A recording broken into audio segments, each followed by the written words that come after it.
میرے نبی کریم صلی اللہ علیہ وسلم نے ارشاد فرمایا کہ جس وقت میں پہلی سیڑھی پر قدم رکھ رہا تھا میرے پاس جبریل امین آئے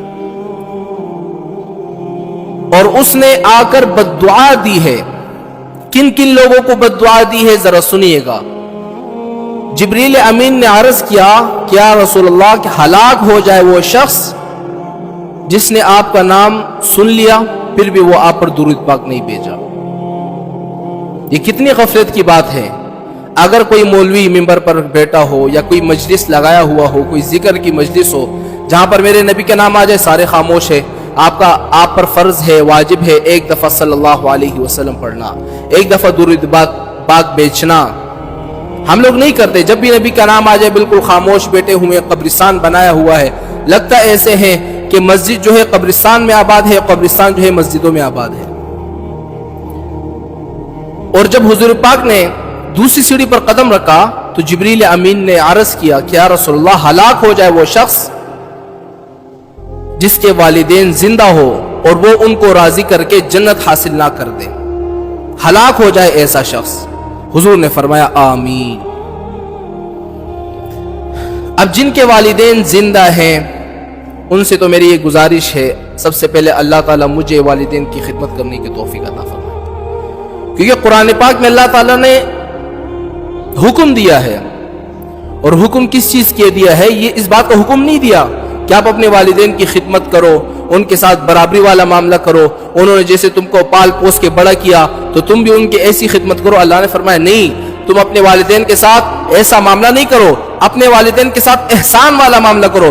اللہ تعالیٰ نے پورے قرآن میں ارشاد فرمایا وَوَصَّيْنَا الْإِنسَانَ بِوَالِدَيْهِ إِحْسَانًا, والدین کے ساتھ احسان کرو. وَقَضَىٰ رَبُّكَ أَلَّا تَعْبُدُوا إِلَّا إِيَّاهُ وَبِالْوَالِدَيْنِ إِحْسَانًا, والدین کے ساتھ کیا کرو؟ احسان کرو, احسان کا معاملہ کرو. ایسا نہیں والدین نے میری جو خدمت کی تھی میں پوری ہو گئی, میں نے والدین کی اتنی خدمت کر دی, میں نے ان کے دھوتیاں دھو لی, ان کے شلواریں دھو لیے تو میری ذمہ داری ختم ہو گئی. اللہ نے فرمایا نہیں, جب تمہارے والدین بوڑھے ہو جائے تب بھی ان کی خدمت کرتے رہنا, ان کے ساتھ احسان والا معاملہ کر لینا. وہ ایک شخص تھا نا, اپنے والدین کو اس نے 7 حج کروائے. کتنے بولو بھائی؟ 7 حج کروائے. اور کس پر کروائے؟ اپنے کندھے پر بٹھا کر کروائے. اس کی والدہ چونکہ بہت زیادہ ضعیف ہو گئی تھی, بوڑھی ہو چکی تھی, تو اس شخص نے اپنی والدہ کو کندھے پر بٹھا کر 7 حج کروائے.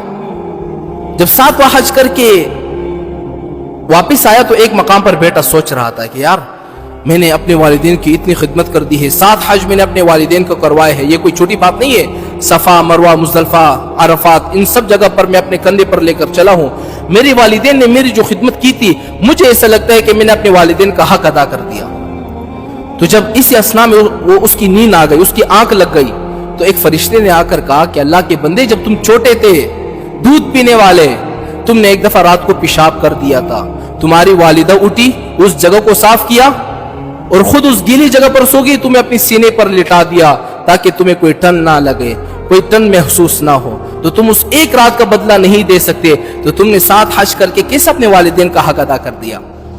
تو اللہ نے فرمایا کہ دیکھو مسلمانوں, اپنے والدین کے ساتھ احسان والا معاملہ کرو, اف تک نہ کہو اپنے والدین کو. پھر صحابہ نے پوچھا یا رسول اللہ جب آپ تیسری سیڑھی پر چڑھے پھر کیا ہوا؟ حضور نے فرمایا جب میں تیسری سیڑھی پر چڑھا تو جبریل امین نے عرض کیا کہ ہلاک ہو جائے وہ شخص جو رمضان کے مہینے حاصل کرے. رمضان کا مہینہ اس نے حاصل کر لیا, 30 روزے رکھ لیے, لیکن اس کے باوجود وہ اس کے ذریعے جنت حاصل نہ کر سکا. ہلاک ہو جائے وہ شخص. اب ہلاکت کی بات ہے کہ نہیں؟ رمضان کا مہینہ گزر جائے گا. رمضان ایک ایسا مہینہ ہے جس میں اللہ تعالیٰ کی رحمتیں بھی نازل ہوتی ہے, اللہ تعالیٰ کی برکتیں بھی نازل ہوتی ہے, اور اللہ تعالیٰ جہنم سے لوگوں کو آزاد بھی کر دیتے ہیں. ایسا مہینہ ہے